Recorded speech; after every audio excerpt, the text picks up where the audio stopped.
Hi guys, look what I got. A kitchen island. Well, an island dresser or whatever you want to call it. Anyways, I was wandering through a thrift store, imagine that, and I found this old gal and I brought her back here to the cabin for a new cooking zone. It's been a journey, but why don't you come along with me and I'll show you how it all got started. Well, I was just wandering through my local thrift store when I laid eyes on this beauty. $30 was way more than I wanted to go for her, but like I said, I'm cheap. As I was looking her over, I was pretty sure she was an antique. She looks actually better in the video than she really did in real life. The drawers all worked good though. I figured she was an antique because she has these little metal wheels, and I looked at the edges of the drawers and they're dovetailed. So that's usually a good sign that something is an antique, at least from my experience. So I thought about it and told myself how I didn't need another project, but then told myself how it'd be really nice to have some extra counter space in the kitchen and storage. And I went up to the lady and I asked her if she could talk me over the edge, because I was interested but not interested in paying $30, and I didn't need another project. I tend to find more than I need all the time, but that if she'd sell it to me for $20, it'd be a deal. And of course she said sure. Now I'm getting sidetracked looking at another one. Okay, focus, Terry. Back on the old gal. So she's in pretty rough shape, but like I said, the drawers seem to work good. I thought it was odd how they put square knobs on her and they were all turned and twisted the wrong way. Like I said, she looks a lot better in this picture than she really did up close. But I walked away from her and I went back 3 weeks later. That's when I asked the lady if she'd take less. And in 3 weeks' time, she was still sitting there. So I finally decided to take her home. And then this little guy caught my eye. But I told myself, no. I got myself out of there quick. Packed up my cabinet and got home and got to work.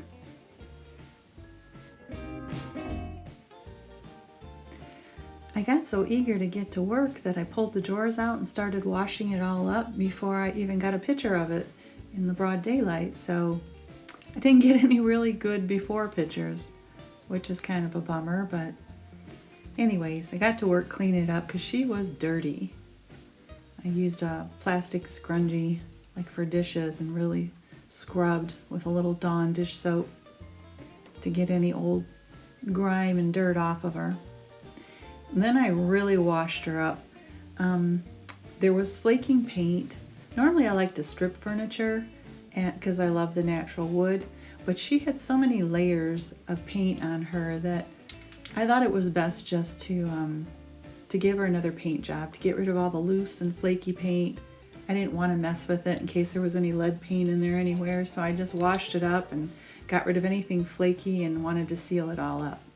On the side here, you couldn't see that in the store either. There was, I don't know if it was a mold or what. It didn't really look like mold, but it was nasty looking. And I just scrubbed, and then after I let this dry, obviously then I went over it with a brush and got rid of any flaky stuff. Okay, as you can see, it's confession time here, because I'm trying to show you what she looked like before I started painting her, but then you're going to see I have the top already primed. I got just carried away. I'm not really good at this stopping and adjusting cameras and everything. I'm not used to doing a project and having to stop all throughout. It really takes a lot of work. I'm really impressed with these people who do it well. I'll learn. I'll get there eventually.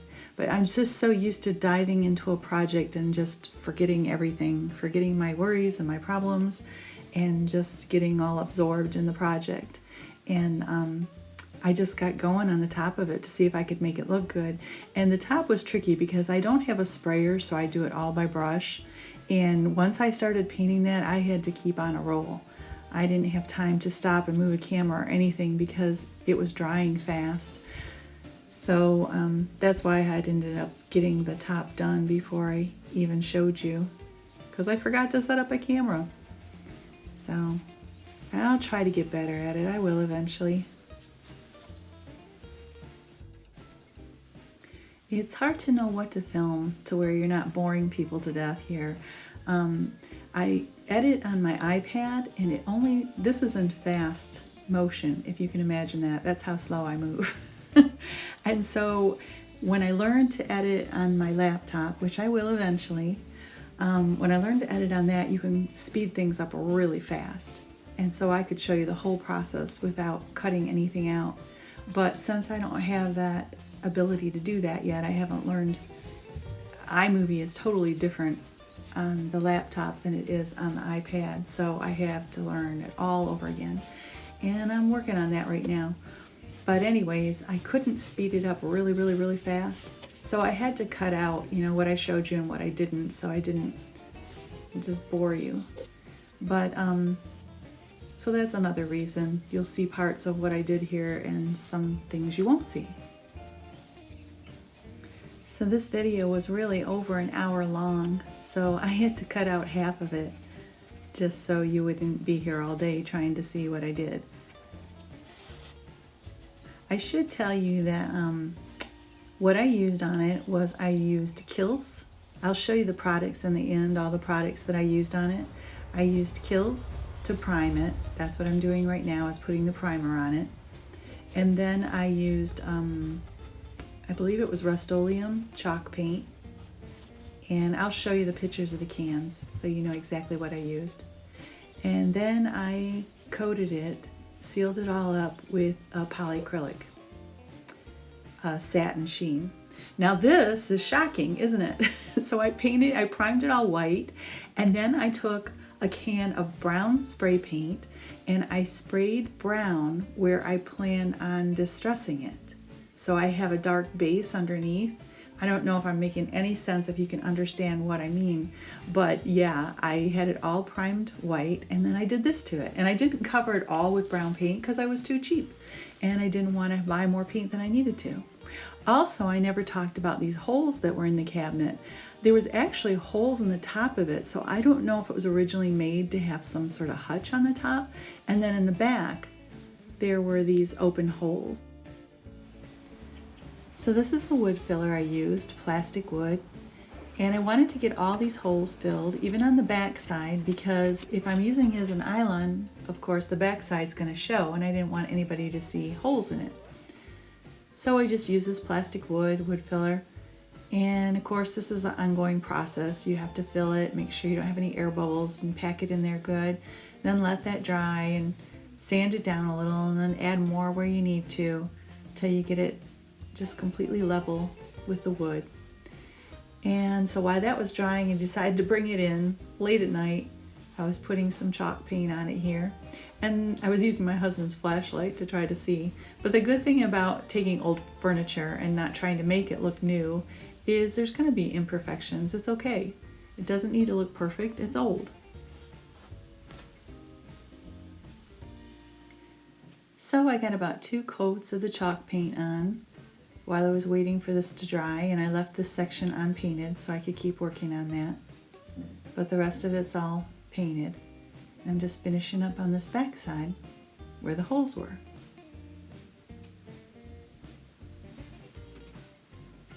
And I was being kind of nitpicky about it, and you don't need to be that nitpicky, but I just really wanted it to disappear. I didn't want it to show it all. And I used my little dollar store utility knife here to level it off, and my dollar store sponge. So I cut costs that way, shopping at the dollar store when I could. Of course not for paint though, or wood filler. So it's just kind of an ongoing process till you get it to where it just looks like the rest of the cabinet. Here I'm just trying to build a little bit of an edge. And you can sand that too. I'll finish it with sanding, but I just kind of wanted to get the same edge going there. A nice clean edge.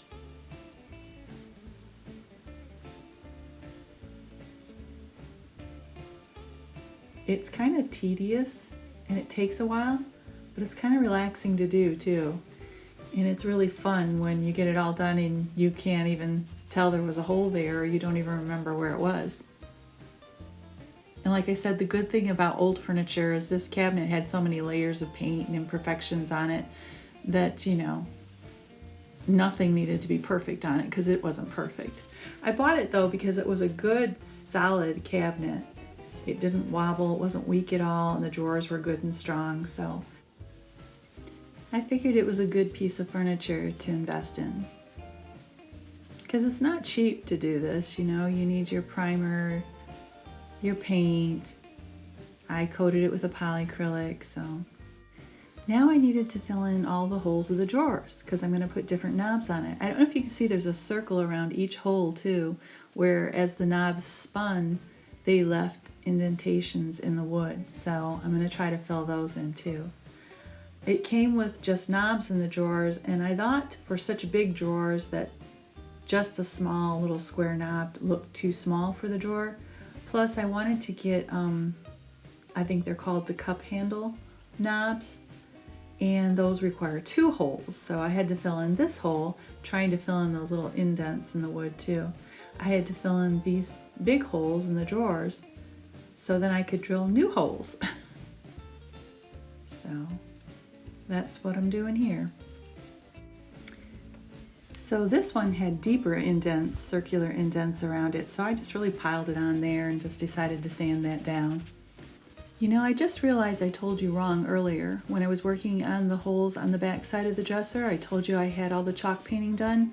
I just remembered that I didn't. I probably had 1 coat of chalk paint done, which I did 2 coats total. I had 1 coat done.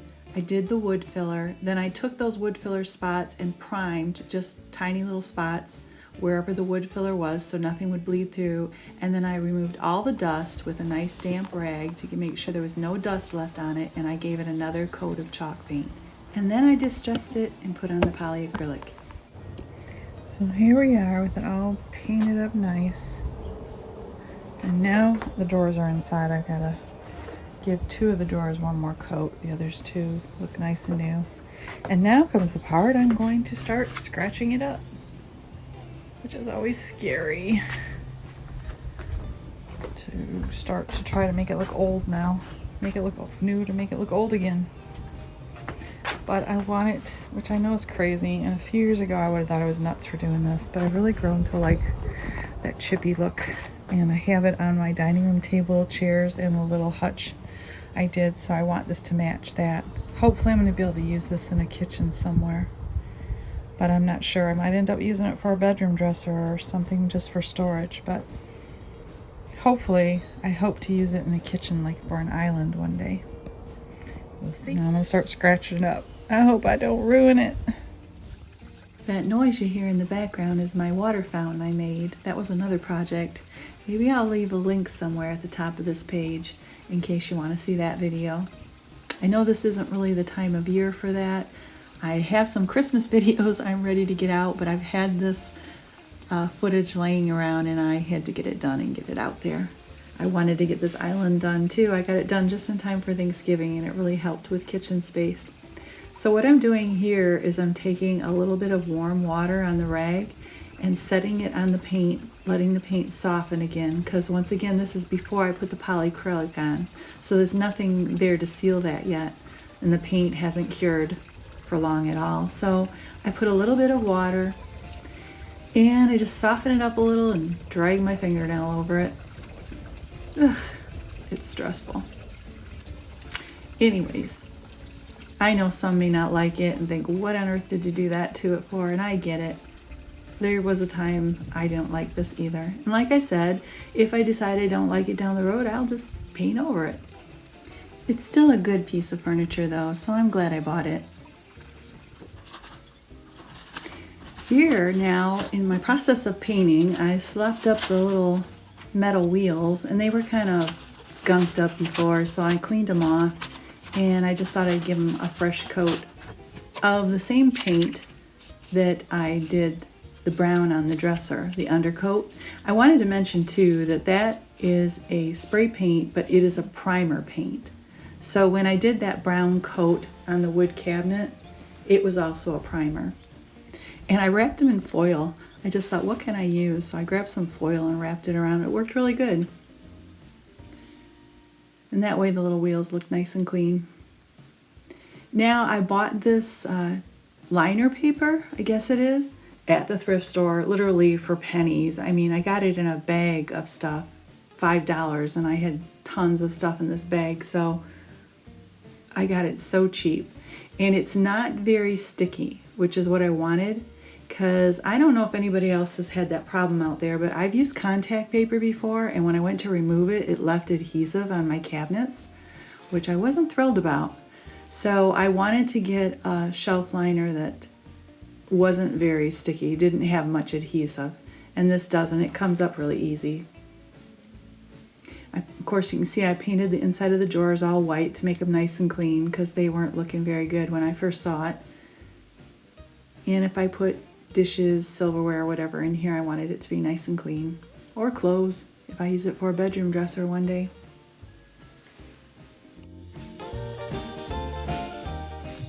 Okay, so these are the hardware I bought. The handles, because I like the style of them.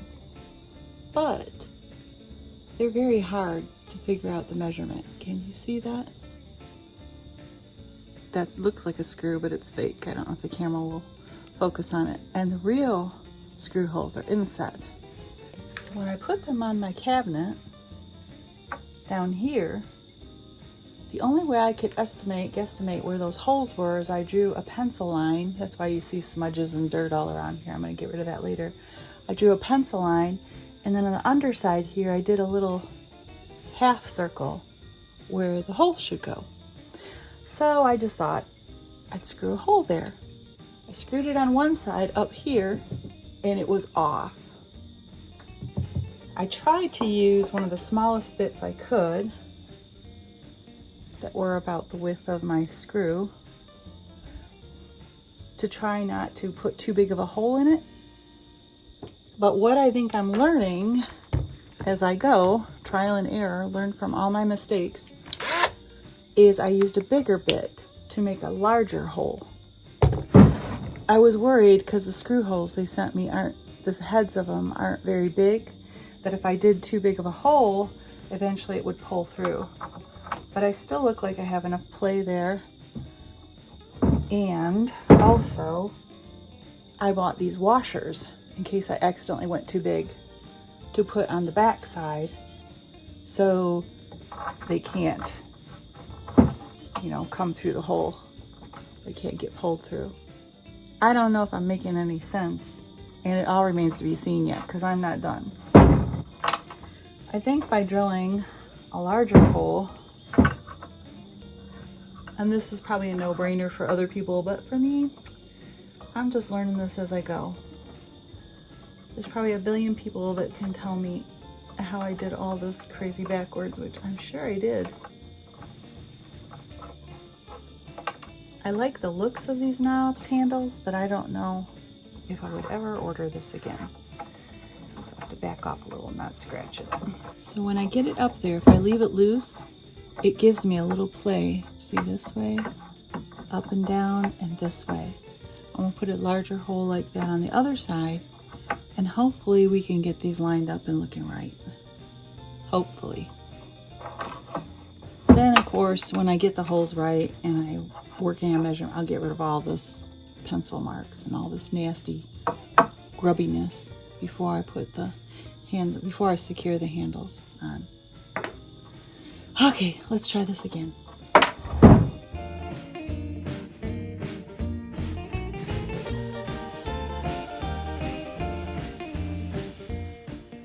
Hopefully I can't ruin it too badly.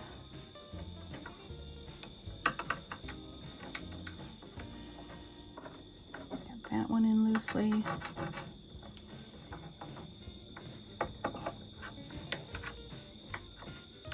They're so hard because you can't see what you're doing. There we go.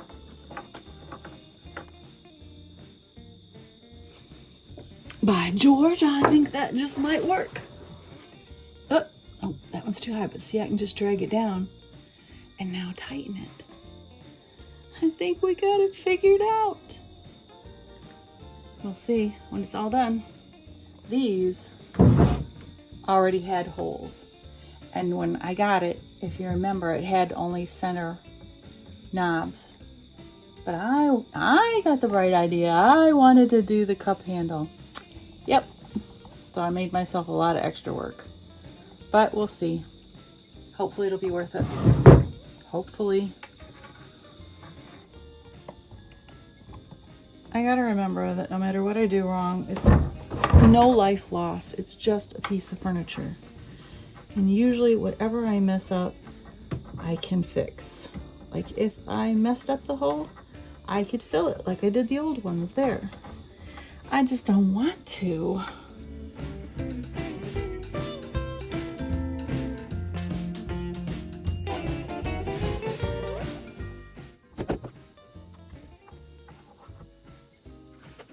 And then once we get it cleaned up, I think we're going to be able to adjust it the way we want.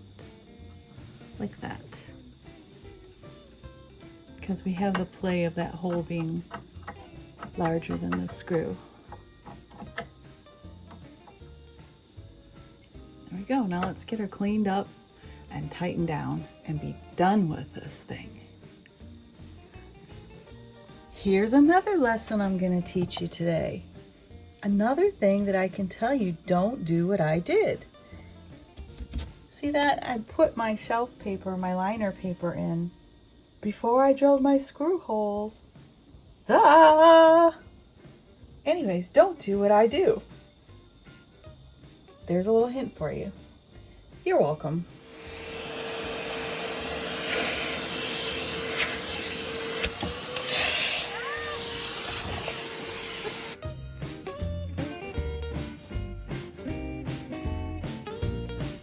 I guess this would be considered the front of it. It's kind of bland. I didn't make the legs as decorative on the back as they did the front. I'll show you what I mean by that in a minute. But I was thinking I could stick some sort of phrase or saying there, or I could get a decal to put on there to fill up that big blank white spot, white space, and then I'll show you it in the sides. This is what I meant by the decorative legs on the front side of it. They're prettier. I wish they would have made them like that on the back side. And if I don't keep using it as an island, when we move, if I don't have a place for it, I'll either give it away or sell it, or I might use it as a bedroom dresser. So, makes it kind of versatile, I think. But I painted it, and then I put the distress on it, and I know that might look like, oh, what did you do with it? But when you see the rest of my furniture, when we get it all out of storage and we get our own kitchen together, my dining room table is like this, the chairs to it, and the table's a solid like walnut top, and then the chairs, I did the chippy look, and then this dresser over here, this hutch that I did a video of that I haven't showed yet, I distressed that. So it'll all go together once we finally get it all together. That's why I did it that way. And if I decide I don't like it, I can always repaint it a color or something, another color. And I have it on some little coasters right now because I might go from having it in the center of the kitchen like this to moving it over by that wall where I had it at one point, or another wall. But this way it has the original wheels on it. They're antique, but they're metal, and so I didn't want to scratch the floors, so I have it on coasters so we can slide it anywhere we want in the room. I got a really nice slick finish with the polyacrylic. I just brushed it on because I don't have a sprayer. One day I'd like to learn how to use a sprayer. But it had so many layers of chippy paint on this dresser that I just figured it was pointless to try to make it look new, because there was no way. It's an old gal. I don't know if you can see that, even there's an indent there where the different layers of paint were. But, you know, we got her for $20 and then spent a lot of money on primer and paint and polyacrylic. The hardware was one of the cheapest things. I bought those online. They're like a bronze. But it's nice and useful. I'm really excited about the extra space it's given me. In this drawer, I just put a lot of miscellaneous stuff in there. And then this drawer, I put my towels, which looks like I'm in desperate need of some new dish towels, which I'm gonna get. I'm just trying to hold out for my own home. Get some new stuff when we get our home. This drawer, I decided to put some pans, bread pans, my rolling pin, grater, measuring cups, spoons. I don't really know how I'm gonna keep, if I have it the way I want it yet. I might move things around more yet. In the bottom drawer, I put my little apple peeler, my mixer, my juicer. And then I have a little like bullet blender machine. So I still have room there. And it's been great because it's freed up for me some extra space in these cupboards so I can make it a little neater. Everything was toppling out before. I straightened this up. Got my Tupperware within reach because it used to be jammed up here and it would fall out every time I tried to reach for one. This I haven't straightened up yet. I have to figure out what I'm gonna do with that extra shelf up there. And then this I made all nice and neat. That feels good. And then I moved, this was the silverware drawer. I moved all my spices to this drawer. That's so fun. Then I moved my silverware over here. And I have some extra space, so I'm excited. I'm still organizing here.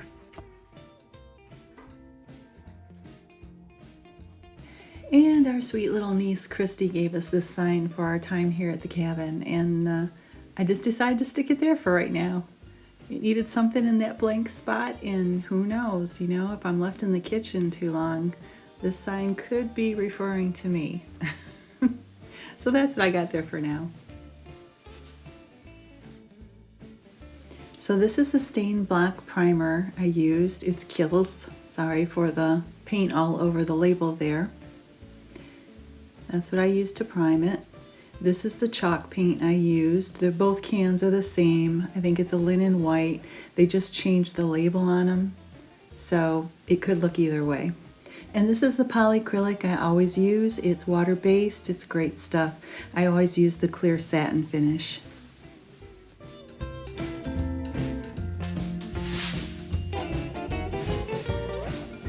So I'm glad you stuck around.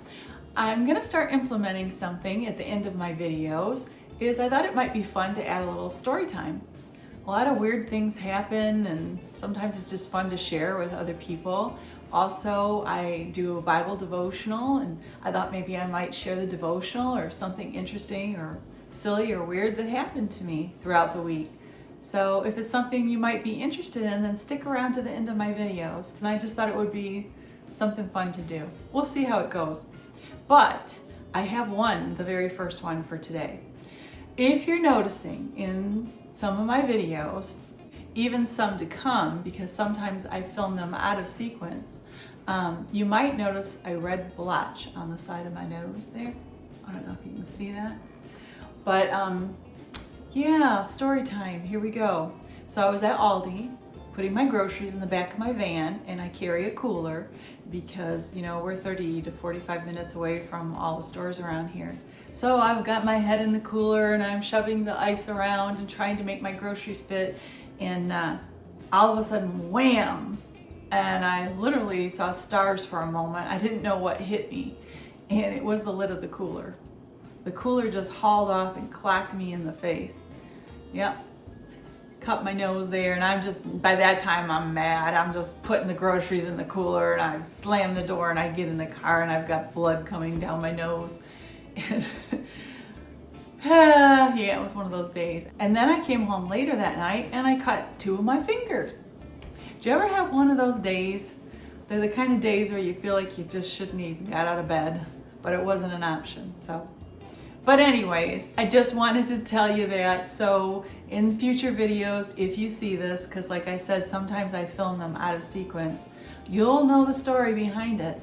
And if I get a shiner too, because I think I might be getting a little bit of a black eye, maybe not.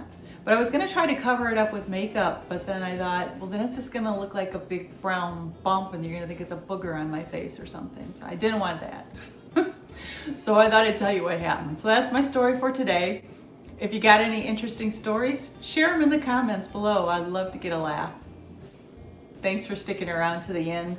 Hey, if you got any funny stories to share with me, I'd love to read them in the comments below. It's really fun for me. I love to read your comments because it makes me realize there really is someone on the other side of this camera. So please, if you got the time, take the time and tell me your silly stories. If you like this, if you give it a thumbs up, and if you haven't subscribed yet, if you take the time to subscribe, that would be great. Thanks for stopping by, guys. I hope to see you next time. Bye-bye.